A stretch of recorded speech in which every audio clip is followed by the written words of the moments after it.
నిద్ర లేచిన వెంటనే స్నానం ఆచరించాలి. మీకు ఆ విషయం తెలుసునండి? స్నానం అనేది సనాతన ధర్మంలో చాలా ముఖ్యమైన విషయం.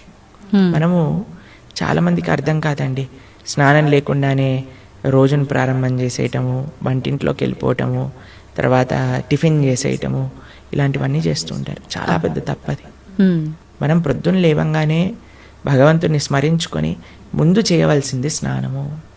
స్నానంలో కూడా గంగే చ యమునే చైవ గోదావరి సరస్వతి నర్మదే సింధు కావేరి జలేస్మిన్ సన్నిధిం కురు, అన్ని నదులను కూడా గంగా జలమును యమునా జలమును మనం స్మరించుకొని స్నానం ఆచరించాలి. మీకు ఇంకొక విషయం చెప్తాను, చాలామందికి తెలియని విషయం. మన ధర్మం మనకి చెప్తుంది, స్నానం ఆచరించేటప్పుడు వస్త్రం లేకుండా స్నానం ఆచరించకూడదు. మనము ఒక బట్ట కట్టుకొని స్నానం చేయాలి. అది ఆ నీటికి, ఆ దేవతకి మనం ఇచ్చే గౌరవం అన్నమాట.